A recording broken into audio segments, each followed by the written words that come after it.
Welcome back to Let's Not Sugarcoat It. Season 3 is here and we're excited to dive into the core of communication, relationships, and leadership.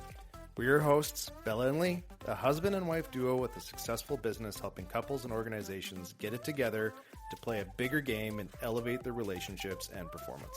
We believe in keeping it real, so each week we'll bring you incredible guests, entrepreneurs sharing their authentic experiences, along with episodes featuring just the two of us tackling the tough topics.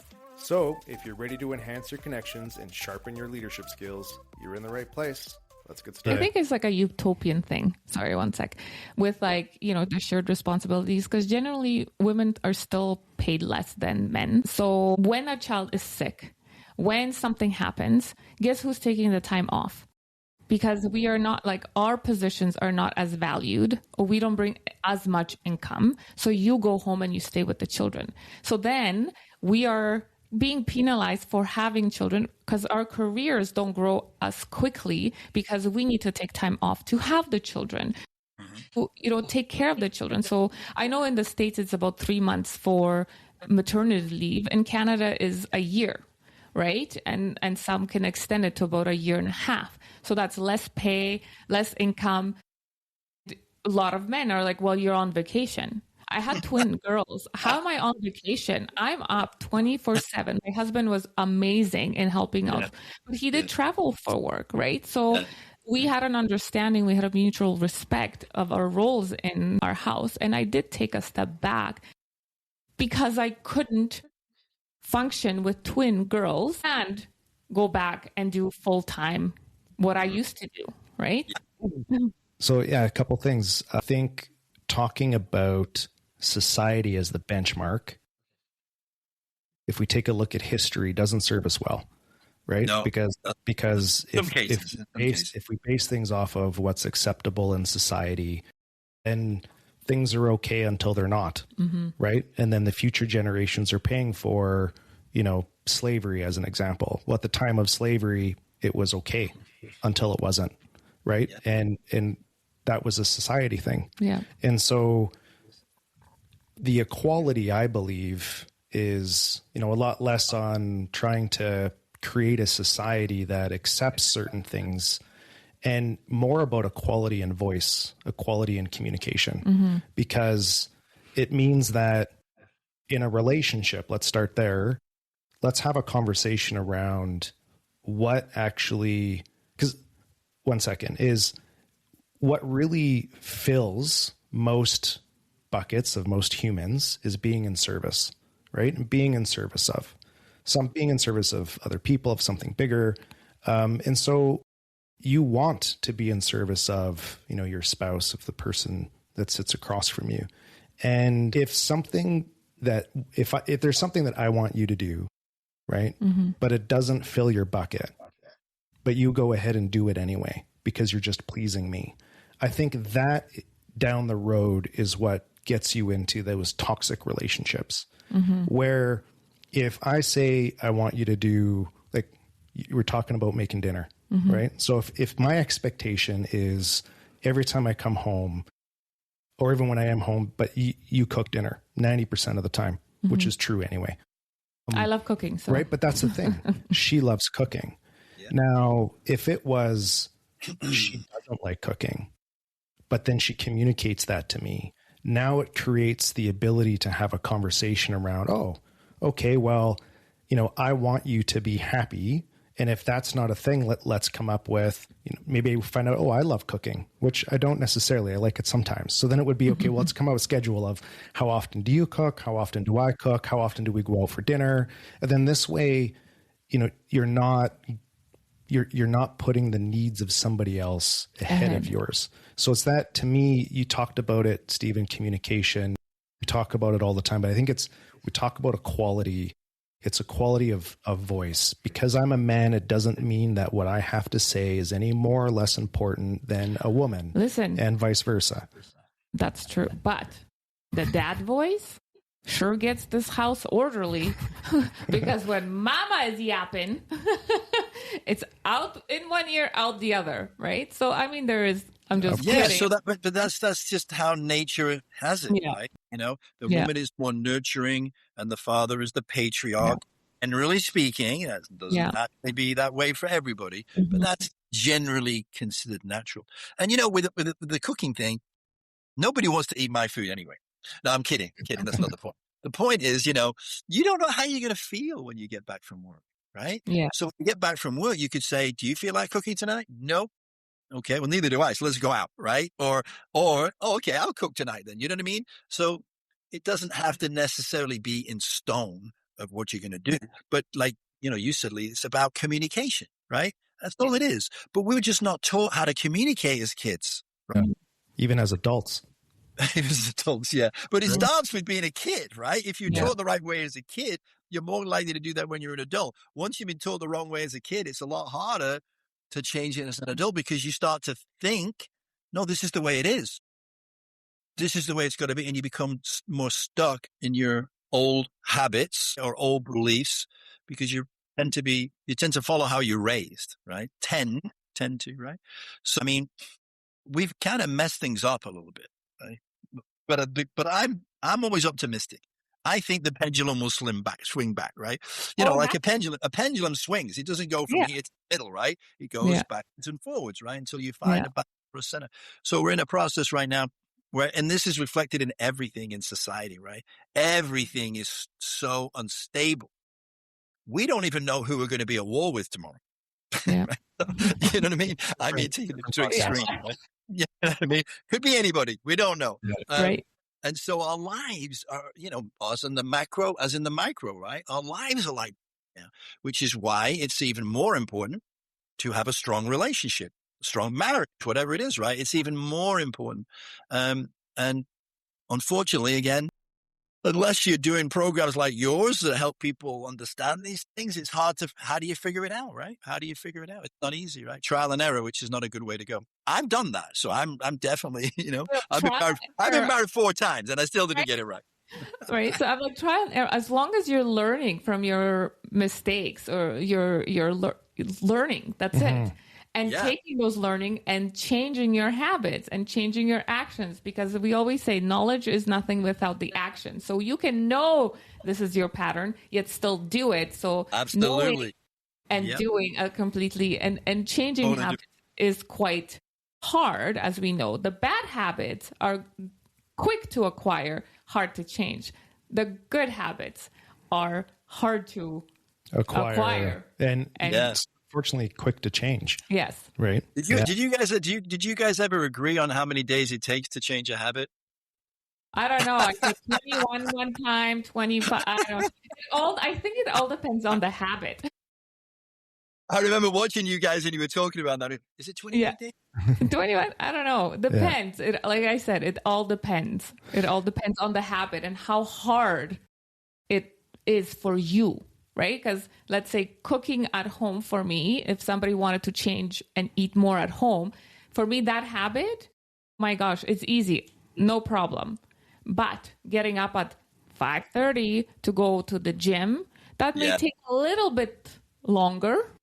But once it's there, right? Yeah. Oh, for sure. Well, the thing is, I think part of it, and I think you'd both agree, is how committed you are to actually changing the habit, right? So sometimes we say, I'm not going to do that, but we're not really committed to going through what it takes to change that, right? But when we are, we'll do it, right? When it's important, what do they say? When it's if it's important enough to you, you'll find a way. Yeah. How important it is, how much is it a must versus, a maybe, right? Or maybe someday. Yeah. But then I think the other part to it is when you shift from focusing on the external, right? So bad things are happening to me, or my life isn't going the way that I want it to go, or, I'm, have put on too much weight, whatever it is. If you're focusing on situations and you're focusing on people for why your life is the way that it is, and or the reason why you can't change, then change will always either never happen, or if it does, it'll just be, for a short period of time and you'll go back. It's when you start, we say put the magnifying glass down and pick up the mirror. That's when you really start to see, as you've been talking about a bit, the kind of the darker sides right, of your belief system that drives those bad habits, then you can figure out, oh, now I need to stack good habits, on top of those bad habits. And then eventually, next thing you know. Sometimes the bad habits just leave because the body says, no, this is one thing I love about perimenopause. When the body says, no more wine for you. And then I drink more wine, Yeah. Right. Yeah. That increases the desire to make the change, right? I was just writing down that. That was a great thing you just said that. I love that. When you put down the magnifying glass and you pick up the mirror, that's a great line there. I'm going to steal that. Just, if you hear me say it, I got it from you. I'll give you credit, right? He's full of those quotes and fun facts. I don't even know how he remembers half of the things. He reads so much and he just comes up with these one-liners or these things. And it's a gift you have, my darling. I've never called you that. No, my darling. Well, it's like, I remember with Tony Robbins, right? I think I mentioned I used to work with him, right? He would pick up things in a second, right? So I remember he was about to go on stage. We were talking backstage and I just listened to something. I've just been watching a video or a seminar. I can't remember that guy's name. And he said that I believe that coincidences are God's way of remaining anonymous. Pretty cool. Yeah. So I told Tony that. I said, I just heard this quote, coincidences are God's way of remaining anonymous. He went on stage within 5 minutes. He said, coincidences are God's way of remaining anonymous. And I thought, wow, do you see what I mean? It's like you learn something and use it. Yeah. Use it, right? Because sometimes we hear all these things and know we should do certain things, but we don't apply it. Yeah. So he's a genius anyway, but he was just good at taking information and then applying it right away, which is, it's important. Yeah. That's a definite skill you have, babe. I've always said, no, I'm not going to say what I'm going to say. Yeah. Well, I've always said a lot of things and I'm just going to keep it to myself right now. Well, that shows you got a healthy relationship. Very good. Yeah.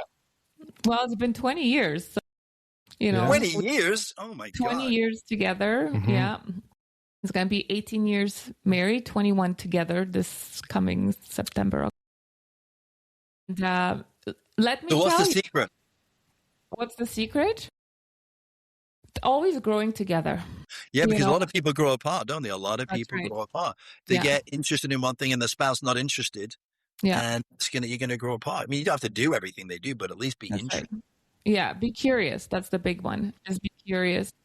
Yeah, and ask a lot of questions. Be curious. Ask the question. Communication is key.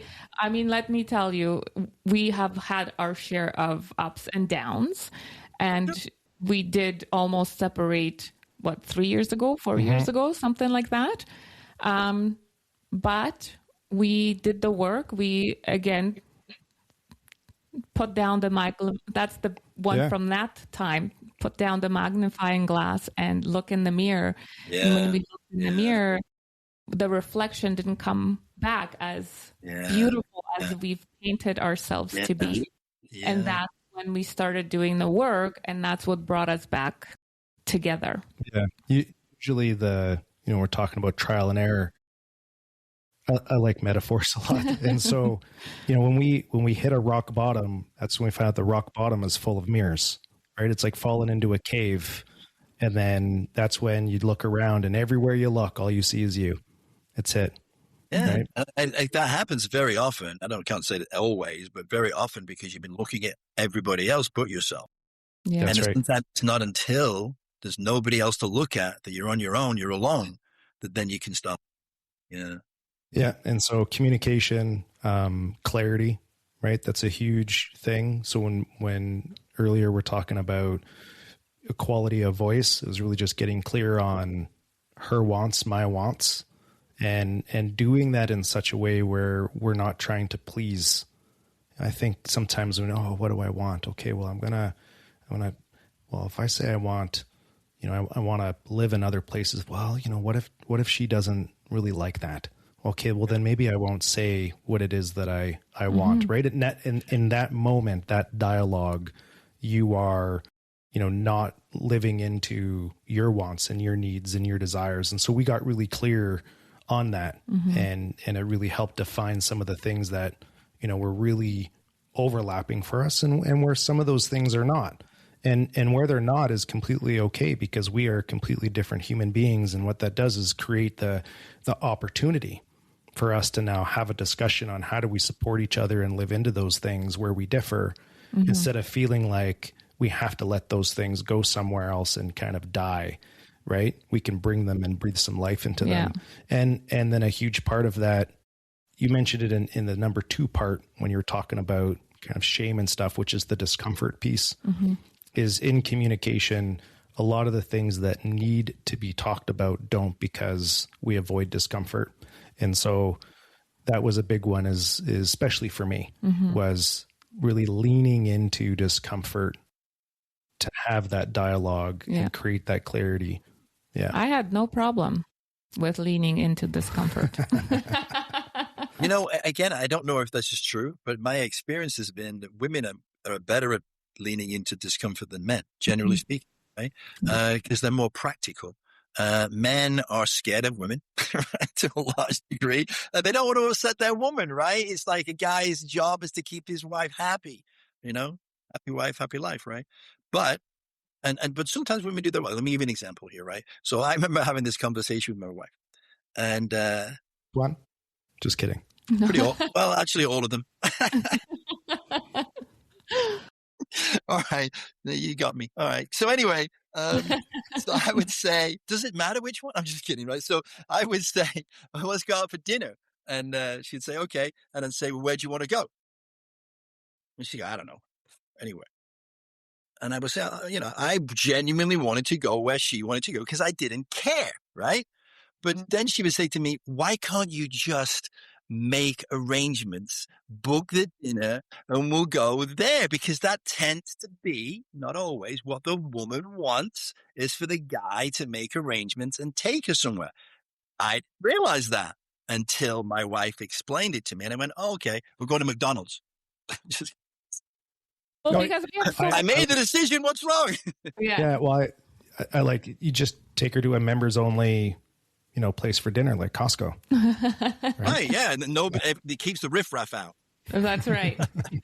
No, but it's true, because a lot of we have, especially when we have children, right? We have many schedules. We're planning this, we're planning that. Yeah. Vacations. This, I sometimes don't want to be still thinking about where I need to go, where I need to, think of that. Yeah. I just want him to take care of me, because when I'm in my masculine, and that's the big one, is a lot of women are right now in their masculine energy, and we're meant to be in our masculine when we're up to something, we're doing, we're focused, but then we're meant to be in our feminine, where we are being nurtured, we are being taken care of, and allowing the man to be in his masculine, which is taking care of the woman. Right? Yeah. The example you talk about is something we're laughing, because we do that all the time as well, where we're going to go out somewhere, and I will say, or when we're traveling and we have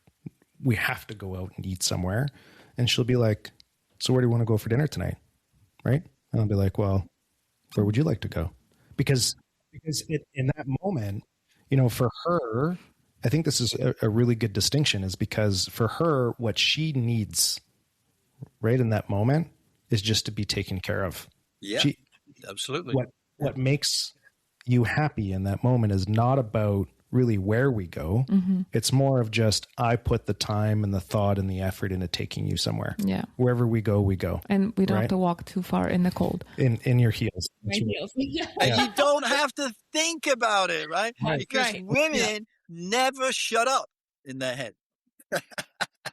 They're constantly thinking. So I learned this from Tamaz, right, in an interesting way. So in the bedroom, she wanted me to decide everything we were going to do, because it was the only time she could switch off. Right? And that made her feel more empowered than when she's having to think about everything all the time, right? So one of my responsibilities is to make sure she didn't have to think about anything. She could just be, right? She could just be. She would say to me, "You can do anything you want with me in the bedroom, but never disrespect me in front of people," right? Yeah. Because she didn't care, right, about it, that situation. It was a way for her. It was a way for her to be free and not have to worry. And I didn't know that. I mean, so she taught me that women are thinking all the time, and anytime they can switch off their mind, they love that, to just be able to turn off. I mean, I love it when we go to a restaurant and I never have to worry about the wine because he knows what I like and I don't have to go through the menu. He'll just order. He knows what beer I like. I mean, food-wise, I can... Appies I'm usually on top of. But, you know, the drinks and whatnot. And now the travel. I've relinquished control of the travel. I used to plan everything, to flights, to hotels. Now he's taken that off my plate. And I'm this damsel in distress. No, I'm not even in distress. I'm just clueless. No. But it's okay to play those roles, isn't it? That's right. Roles. There are female roles and there are male roles. Yeah. And for him to know what kind of wine you like, it's like he listens to me. Mm-hmm. He knows me. He knows me, and he's taking care of me. Yeah. I've got to let him do that. Whereas you open a door for a woman and she slaps you in the face. I'm trying to be a gentleman. I'm trying to open the door. I'm not saying this happens all the time, but it does. Women get so offended if, as a gentleman, as a man, you do something to make them feel like a woman, right? To feel appreciated. It's not diminishing them. It's respect, right? But they see it differently. And I think that's one of the challenges we have too. The roles, you know, let's be fair, roles have changed, right? You guys, we both work and you have to take care of kids. And there's lots of things that both people in a couple didn't used to have to do to make it work, right? It has changed, but we have to change with the times. You know, one of the biggest things I feel that changed our society, not necessarily for the better, was the pill, where, you know, women had this freedom of sexuality to where, you know, what do they say now? I don't need a man, right? Mm-hmm. I don't want a man. I don't want to have kids. I don't need a man to have children. But what it does is diminish men, right? It diminishes them. They don't feel appreciated and they feel scared, right, of women, right? So, and again, other side, women think that some men think that women should be in the kitchen and looking after the kids and not having their own careers and all those kind of things. But we've got to change the way the world has changed, change with it, not try and resist the change. But I think that we've got to a stage, and I think you said this earlier, we're not against each other, right? It's not men are or women are. It's about who can we be together. Yeah. And not making the other enemy. We are stronger together. Mm-hmm. I always say, I led a retreat, a workshop at a retreat, a women's retreat in Tulum. It's beautiful. Yeah, I love it. Yeah. And, you know, a lot of the women were like, you're the first woman that wasn't anti-men, we're strong, independent. I was always saying, we are stronger together. We need each other. I need him to open the jar sometimes. Not always, but I do. Right? See, you are appreciated. You just didn't realize that about the jar. Purpose, that's my bigger than me purpose. My pickled pickles. Yeah. But it is. And I do feel when I need to be held emotionally, he is there. Yeah. You know, it's not just about finances anymore. He needs to be that emotional pillar to hold me and understand me, not make me wrong for them, but to absorb and make me feel like he's there no matter what. And he doesn't need to fix it. It doesn't need to fix it. Although he tries sometimes. And, you know, but how's that working? How's that working for him? Yeah, I mean, we got pretty good at, I'm just kidding. Again, at communication. No, it's true. Yeah. I always say, when I don't need it, I'm like, babe, I just need you to listen. I just need to vent. Yeah, I don't need your advice. I don't need to be fixed. I just want to vent. Before, he would have taken it as... Yeah, well, because that's the thing, because he's learning from you. Yeah. Right? He's learning from you. You know, when we were being raised, now, I don't know about you. I mean, you're a little bit younger than me. But when we were growing up, we were taught we had to fix everything. It was our job to fix everything, right? So when a woman starts saying there's something wrong, we go into, hey, I got to fix this for her. It's like creating a new habit and we've got to understand women better. Everybody thinks they understand the opposite sex. They have no clue, right? What's going on, right? So when you start to learn about men or women or both, right? Then you can understand better, right? What's going on, right? But if the woman just says, leave me alone, I don't want to know, and again, angry, instead of saying, honey, I don't need you to fix everything. I just want you to listen to me now. Mm-hmm. That takes courage to say that, right? The question is like what shifted in our language to each other was, what do you need right now? Yeah, that's and good. not take it personally, because it's at that moment when I ask him, what do you need right now? And if he says, I need time alone, or I need this, I need that, I don't take it personally. I don't take it where, he doesn't need me, because some people will say, well, you don't need me, then why am I here for? Well, if he said that and made you think that, you'd say, well, let's see what happens at dinner time. That's right. Yeah. I'm just kidding. I'm just shocked. I'm kidding, right? Yeah. We go back to the importance of learning how to communicate and communicate effectively, because there's a huge part you talk about learning, about the opposite sex or the same sex, your partner, but it's also about learning about yourself, because when you learn about yourself and you start to realize that, when you don't want me to fix it, me getting upset actually has less about you not wanting me to fix it and more about the fact that it makes me feel like I'm not enough. Yeah. Or that that in that moment was a loss of love that I felt, right? Because, right. And then it's like, so that's actually more because of me than on you. And then we talk about those things, right? When we have these little kind of aha moments so that we're aware of how these things show up for each other. So we can just make little micro adjustments in how we communicate. And one of those is, what do you need right now? Yeah. And if the answer is nothing right now, it's also being aware of why. Yeah. So is it why? Because my heart rate right now is, 100 beats per minute or higher, which means that my fight or flight's engaged. All my blood is rushed to my extremities around these parts. And so your ability to have a thoughtful, calm, constructive conversation isn't possible. Then, okay. So we just need a bit of a break to reset. But if the reason why you're saying is not now is because of avoidance, because to continue the conversation or to engage it is uncomfortable, then that's not a reason to not have it. When the partner says, you say, is everything okay? Yes, fine. Right? It isn't fine, right? Now, what are you going to say? You're going to either call him a liar, right? Or you're just going to settle, and either way is going to be the wrong thing, right? So, so being open to that communication, and it takes courage, right? It does take courage, right? Because we don't want to hurt the other person.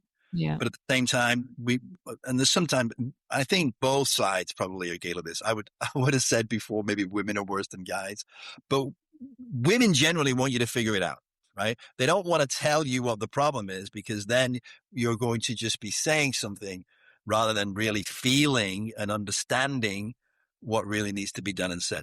I could be wrong about that. Maybe you will correct me, but no, it is true. A lot of women, and I used to be like that, where you should know. Well, how is he supposed to know? He's not a mind reader, and I've never communicated what I wanted. Right. So I always tell friends, my husband's not romantic. I'm like, well, then tell him you want flowers every week, or every 2 weeks at this specific. Well, but I have to tell him. But you're telling him this is what you need, and at some point you will not need to tell him because it's going to become a habit. But if you're just waiting for him to change something that he's not even aware of, you're going to be waiting a long time, and you're going to build that resentment and all this stuff, right? So it's like the thing is sometimes, and both sides do this, right? The women will say, how can he not know? He doesn't know that he said that to me earlier today. I'm not telling him he said that. He should know that. He should figure it out, right? And the guy's going, I don't remember saying anything to you this morning, right? So that's, again, where there can be an obstacle. Yeah, for sure. Yeah. It's not easy.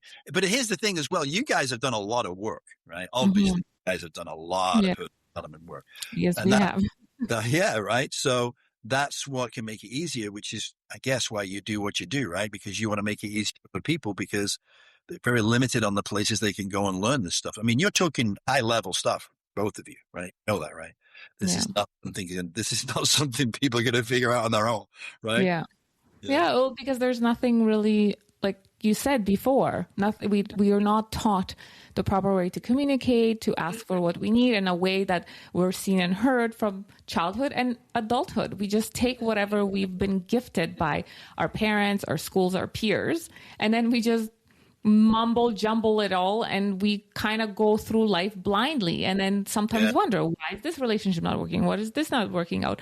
Because we're not taught to look at ourselves and what our triggers are, what our past traumas have, how they've affected us, to really shift and change, because then we will attract the right type of person. But we need to first heal ourselves. We need to work on ourselves to be able to attract that person that is going to, because whoever is with you is mirroring you, right? And they are mirroring your shadows. They're not mirroring your light. They are definitely there to point those things out that you're not doing, that you should be doing, because you're saying you're going to be doing them, but you're not.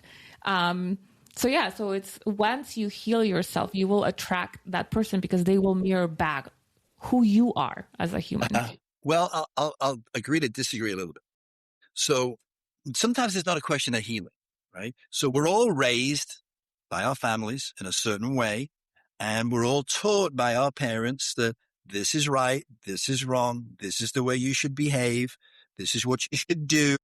And then you meet someone who grew up in a different household with a different set of rules. And so sometimes the arguments are issues with rules, not because you haven't healed something. Do you know what I mean? So it's really good at some point to figure out, and like Tony used to tell you a story, right?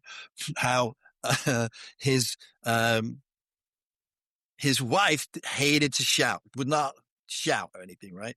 So he would try and not shout, and then suddenly something happened and he'd shout and she'd storm out, right? So, but those were rules. Her rules were, you don't shout. His rule as a kid was everybody was shouting and arguing, right? So that's what he saw as the way to deal with the situation. And so that was just a rules issue. And then you've got your values, right? Your values. What do you most? Sometimes people's values are so out of line, it's hard to make it work. So, I mean, it's a lot of things. It's complicated, but it's worth it, right? Yeah. It's worth it. Absolutely. Yes. He was letting you...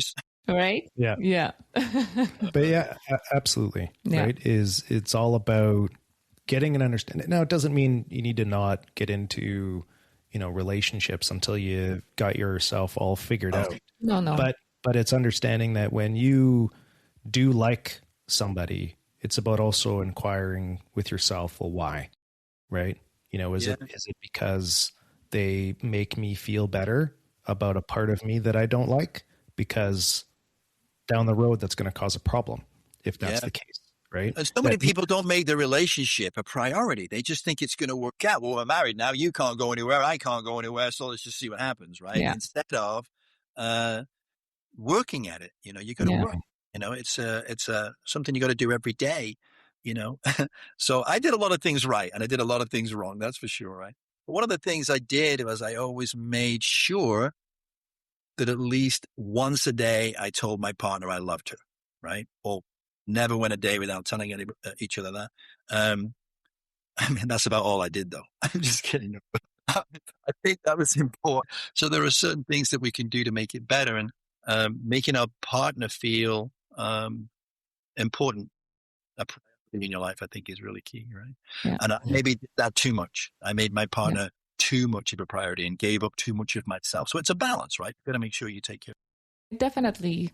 That is the common theme in relationships. Somebody's given up a lot more for themselves, and then the resentment grows, right? And at some point it breaks, and the other person doesn't see it coming because they're like, what do you mean? I thought you were happy. I thought we did everything that, we wanted.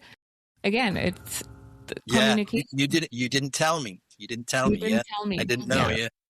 Yeah. The rule for us is this. It's very simple. It's very easy. We are in partnership, we are playing on the same team, on the same court. If he's winning, I'm winning. If he's losing, I'm losing.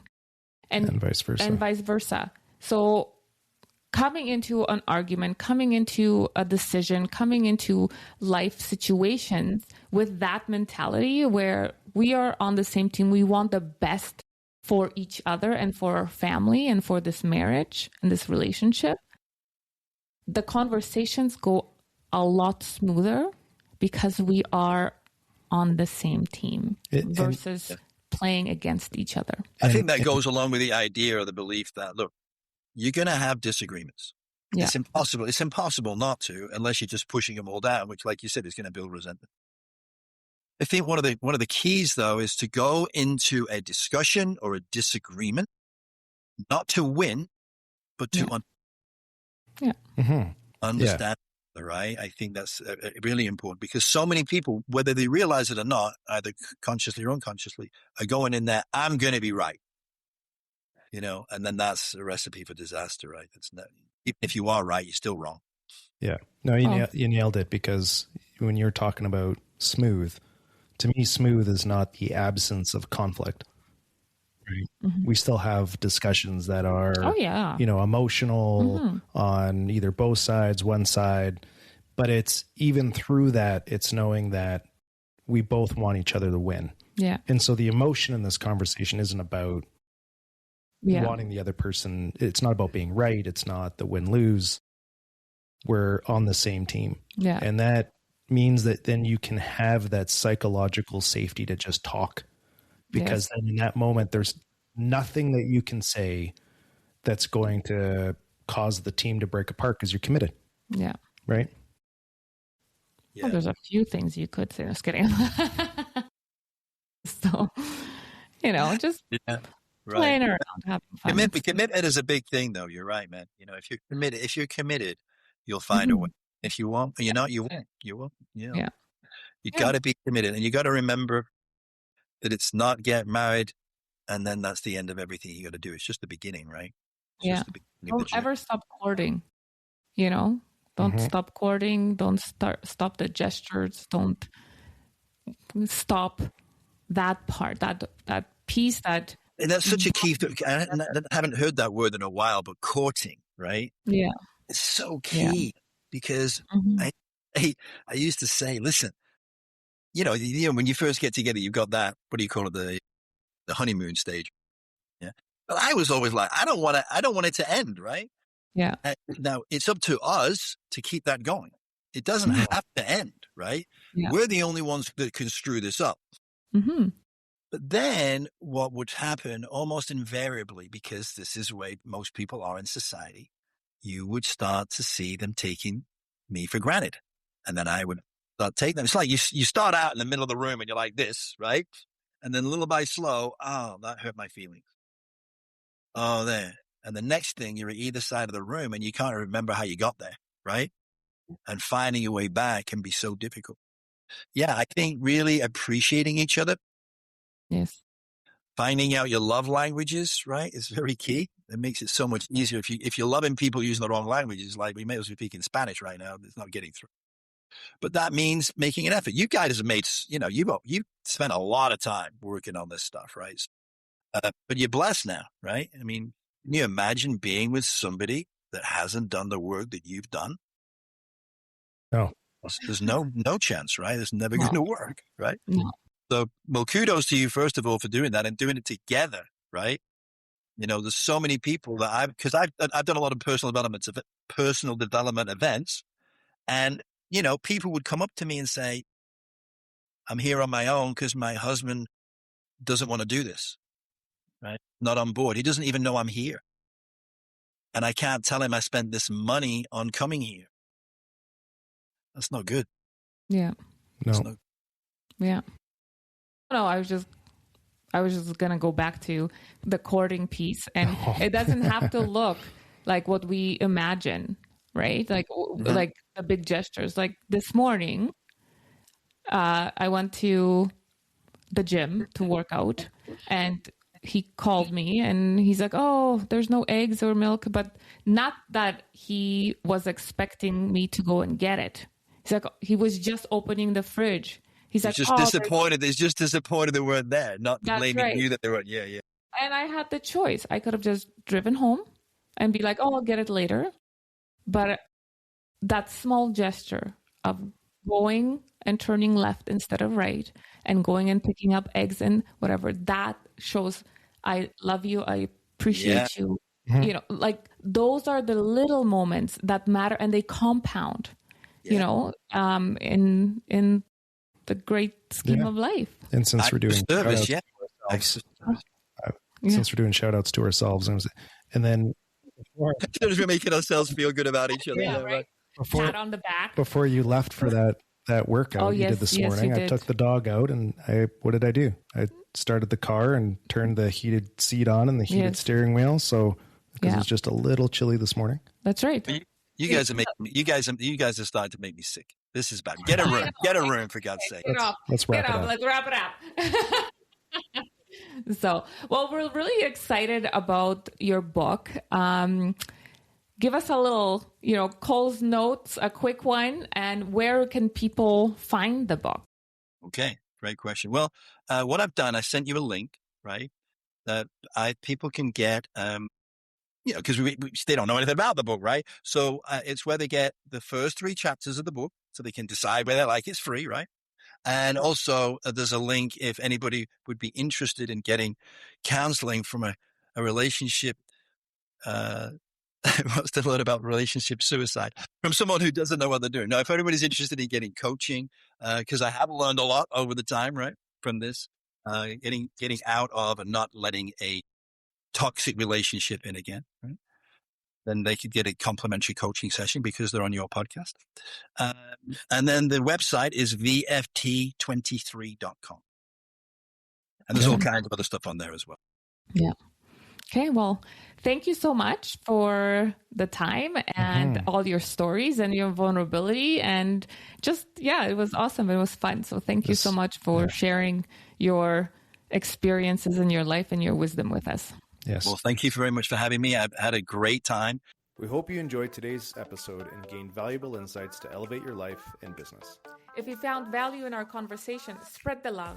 Share this episode with family and friends, and let's grow this supportive community together. And don't forget to like and follow us so we can reach more amazing people just like you. Until next time, remember, let's not sugarcoat it. Keep it real, raw, and unfiltered.